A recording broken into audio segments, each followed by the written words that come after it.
Disabilities Issues and Updates on BCTV is supported by the Berks County Center for Independent Living, Abilities in Motion. Hello, and welcome to Disabilities Issues and Updates. I am Teresa Faulkner, your host. Abilities in Motion is located at 210 North Fifth Street in Reading, Pennsylvania. Our zip code is 19601. If you'd like to give us a call, you can reach us at 610-376-0010 and press O for the operator.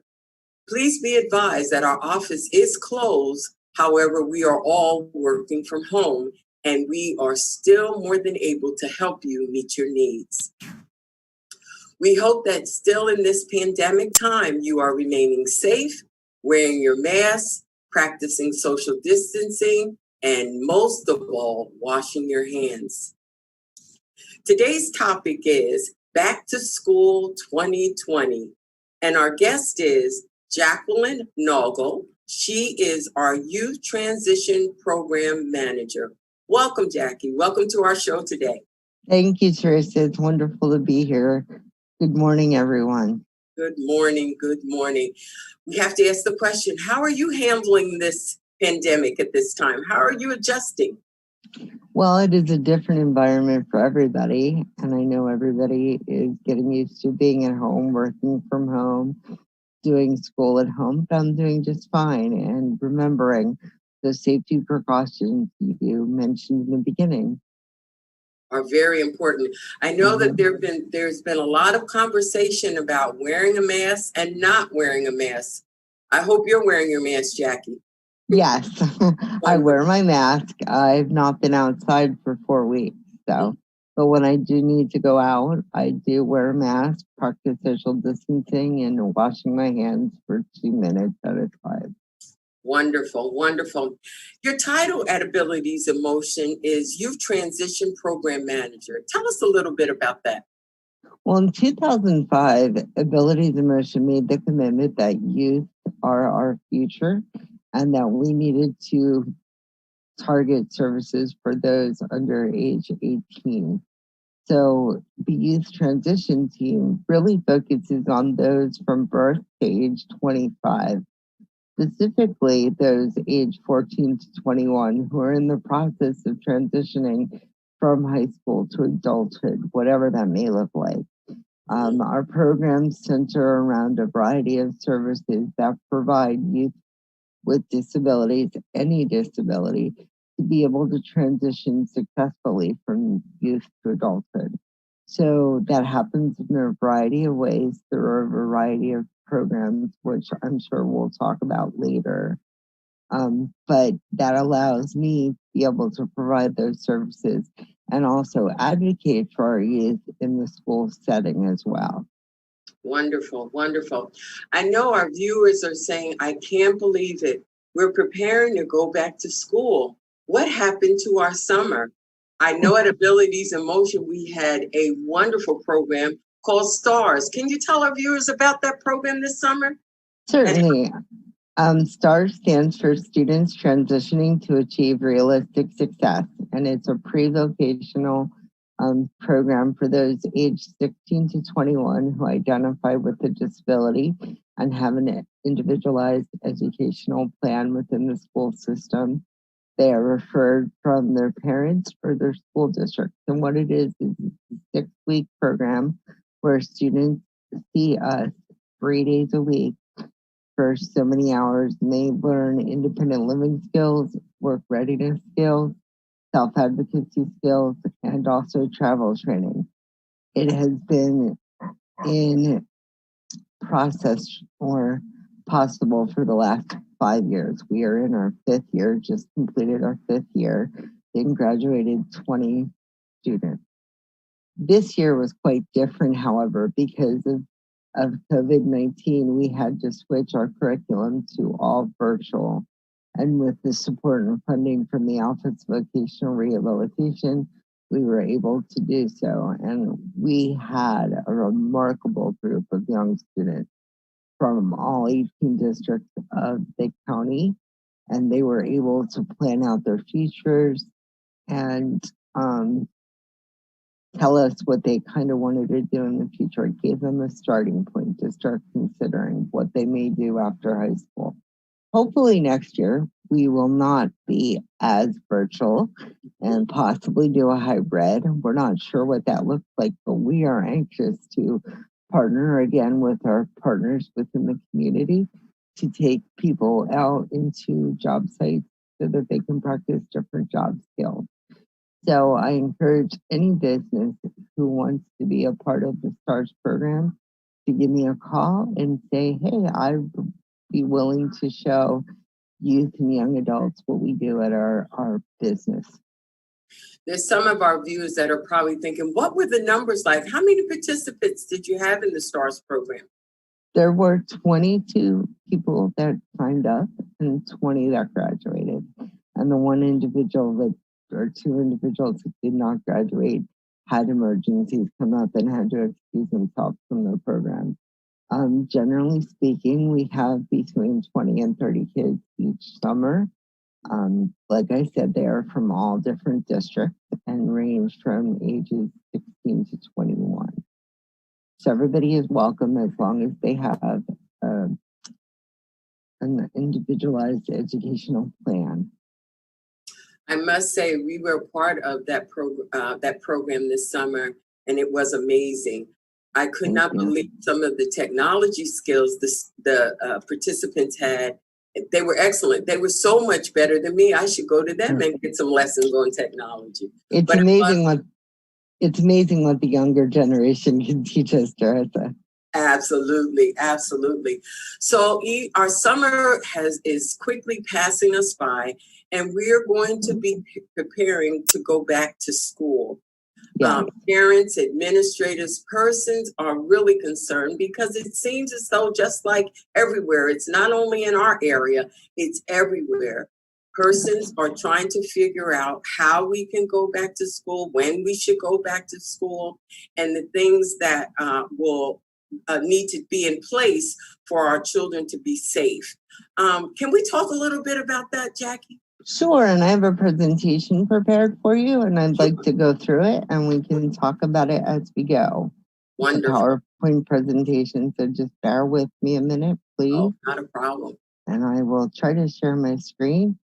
The host has to enable me to share my screen, however. I'm not able to do that. So, okay, they're going to be, they're going to be working on that. But one of the things, it's more this year than going shopping and buying our book bags and all of our things like that. There's a lot more involved this year with our students going back to school. Yes, you want to make sure that they have certain things for school, such as antibacterial wipes, if you can get it, and also masks. But we're going to go through my presentation and we're going to talk about that relatively soon. Hold on 1 second. Let me start my slideshow here.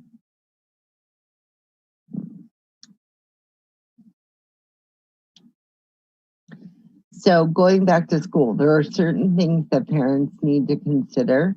I realized that we are now nearing the end of August and parents should have heard from schools, but I want to go through the 3 types of different options that are available to students.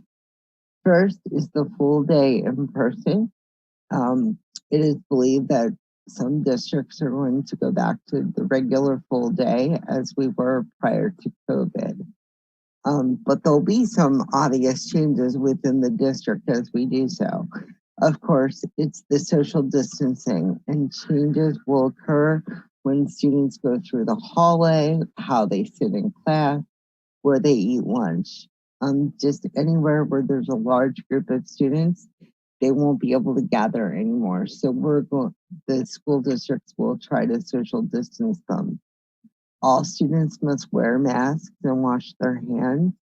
And mind you, Teresa, as I'm going through these things can change daily as we get different guidance from the CDC and school boards make decisions. The information that I'm going over today is what I have currently available, but this can change. If at any time you have any questions, though, we at Abilities in Motion are always available to answer those questions. So I just want our audience to keep that in mind.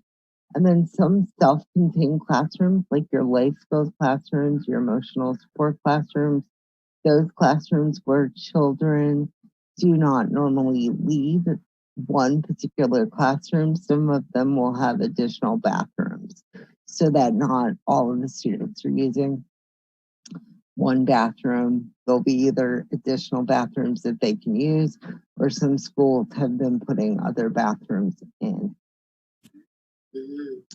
Option 2 was an all-day virtual, which is very, very hard for a lot of students who have not done this, although we've had some practice in the last quarter of school in a very short relative time. And I think that everybody did wonderful given the circumstances. So an all-day virtual, a teacher will be teaching in real time, excuse me, or they will be live streaming their class, meaning they will be teaching a class and students will tune in as if they were going to that particular classroom. And if you think about it, that's already in effect with cyber schools as well. Right. Teachers can also leave assignments on school platforms such as Google Classroom. So let's say your student cannot attend to an all-day class, which sometimes happens, especially with our students with disabilities. The teachers can leave assignments for the parents to pull down or the students to pull down on such platforms as Google Classrooms. And as always, you can email a teacher for clarification if you do not understand those assignments. And then option 3 that we've heard some districts talk about is the hybrid model. Students will go to school 2 to 3 days out of the week and be home for the rest of the week. Or students can be split into groups. Some will go Monday and Tuesday, and some could go Thursday and Friday. That's just an example, giving a day in between for faculty to clean. It believes that this model could reduce the spread of COVID-19. Now, how do you find out what your particular school is doing? If you've not heard or it's not been decided, you want to listen and attend their school board meeting. I know for my daughter, I listened to a 3-hour school board meeting and they made a decision to go virtual or in person. Those were the 2 options.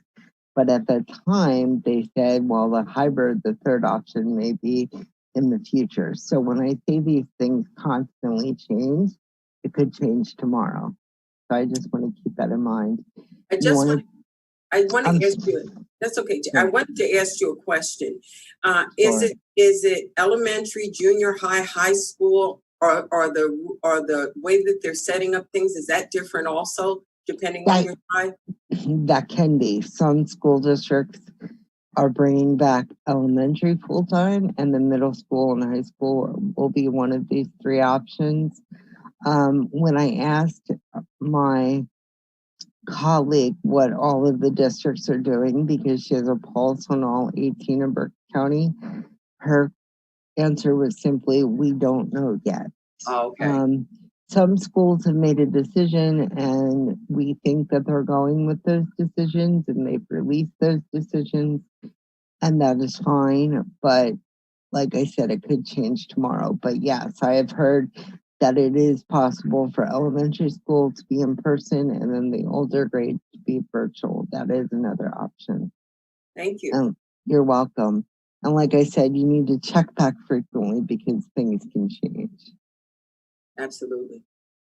So what if your child has an individualized education program, otherwise known as an IEP? What are some things that you should consider? Know that the school needs to provide the child with services and support no matter what option you choose. They still need to make the accommodations as listed in the IEP, such as chunking information, extended times on tests, and they also need to provide services such as speech, physical, and occupational therapy if the child so needs, as well as emotional support. If your child has a medical condition that does not allow them to wear a mask, I recommend that you get documentation from your doctor and make sure that the individualized educational plan has a healthcare plan attached so that everybody that has contact with that child knows that um, that child cannot wear a mask. And these are the things that we're going to do to protect that child and protect ourselves. Um, now, I have here meet with the IEP team before school starts. I understand some schools are starting next Monday, some schools are starting in September. So this may not be possible, but you want to meet with them as soon as possible. And it can be done virtually. We've been doing all kinds of meetings virtually this year. And I don't foresee that changing, even if the school is in person. A lot of schools are deciding to do meetings virtually because it reduces risks and the gatherings of individuals. Miss Jackie, can I ask a Yes, question? absolutely. For those, because school is starting for some Monday or coming days, what if a person or a parent has not prepared or understand about the IEP? Do they need to be concerned about that? Well, currently, when we got released into quarantine in March, most school districts sent out a document that would cover the student and their IEP while we were in quarantine measures. And that document, if they are virtual still, will stay in place. If they go back to in-person school, the IEP that they previously had before they left school will still be in place. It is a fluid document. It can be changed at any time. You can call an IEP meeting at any time. So as long as you know what the plan is for your student, you know, whether or not they're going to be virtual or if they're going to be in place, you know, preliminary things can be done. A whole IEP meeting does not need to be called until everybody is ready to do so. So you are still covered legally either by that COVID-19 document or from your previous IEP. Thank you so much. You're welcome. I hope that answers your question. Who should be at the IEP team? The special ed director, the supervisor, you as a parent, the IEP manager or teacher, and this is not always the teacher that your child has. Some school districts assign certain students to certain teachers to manage their IEP. If they have a sports coordinator from a mental health or a developmental disability agency, they should be there as well. If the teachers are available, now it's summertime, it's hard to get teachers, but if teachers are available, at least have one or two teachers that your child will have. So you have, you know, a name with a face and you know who you can go to. And then if you deem appropriate for your child to be there as well, it is recommended that after age 14 that all children attend. And then have an educational advocate if you have one. AIM can also provide this service. As I said in the beginning of the show, I am a board certified educational advocate, and this is the service we provide. What that means is that I'm able to go with the parent if they wish to go to an IEP meeting, make recommendations, make sure that the individualized education plan follows state and federal guidelines, and also is appropriate for your child, because it is not appropriate, excuse me, to put out a cookie cutter IEP.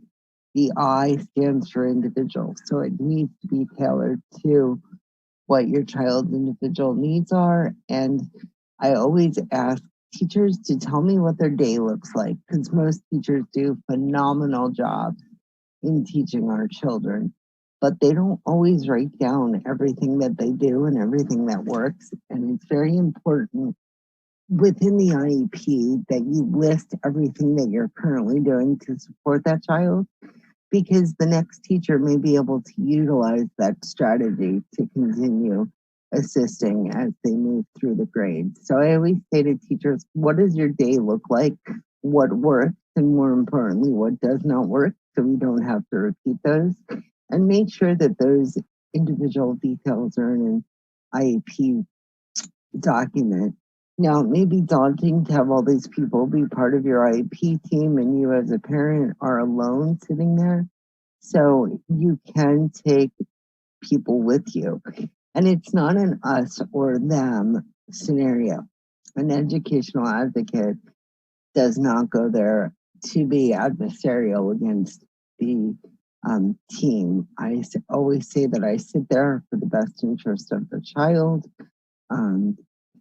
It is not, my first stop is not to sue, not to go to litigation. It is simply there to make sure that the child gets the supports and services they need. So it is a team approach. Yes. The school district, it's the parent, it's the advocate, and everybody that works with that student. It is important for the success for every student that we always keep the students' goals and aspirations in mind, because we are not living their life. They have to live their life. So when they become old enough, I always encourage parents to have the students there so that they can voice their hopes and their dreams and say what works and what doesn't work, because they're the ones that know them best. Absolutely. Absolutely. So if a parent is interested in educational advocacy, it is a fee for service at Abilities in Motion.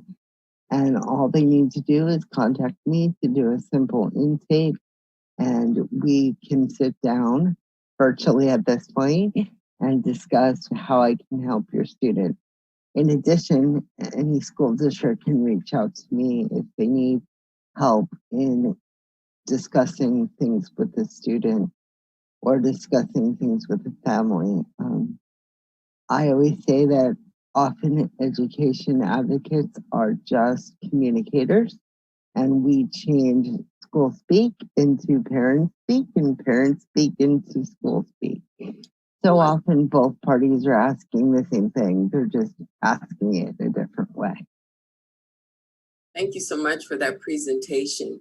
You're welcome. If we can get ourselves back on the screen, there was a lot of information that we have shared on our programming today. And so if you as a parent or as a guardian are watching and you have questions and concerns, jot them down. Jot them down. We are available here to help and to guide and to give direction. As Miss Jackie has said, you can call her directly. Again, you did get the number, Jackie, is that correct? I did not. Can we give a number? Sure. Let me pull that back up for you, and I can put my contact information on the screen. You can call our office at 610-376-0010, and I'm at extension 104. Or virtually, because we are at home, you may call my cell at 610-741-3616.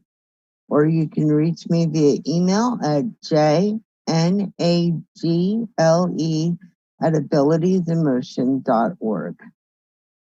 Thank you so much for that information. We also want to let our viewers know that things are available concerning internet services, different plans and so forth. If we're going to be working virtually from home or school from home, there are things that need to be in place. If you have questions and concerns about that, please do not hesitate to give us a call. In addition, Tressa, if I may add, any individual in Berks County who needs assistance in voting registration or voting mail-in ballots, they can also contact Abilities in Motion and ask for the Center for Independent Living Department, either you, myself, or a member of our team, and we will gladly assist them to do so. That's a special education piece that's being taught. You are important, and your vote does count. Thank you so much for being a part of our programming today. We wish our viewers health, safe, and remember to follow the rules. Wear a mask, social distancing, and washing of your hands. A change has come. We have a new look on back to school in 2020. From all of us at AIM to all of you, be safe. Thank you. Disabilities Issues and Updates on BCTV is supported by the Berks County Center for Independent Living, Abilities in Motion.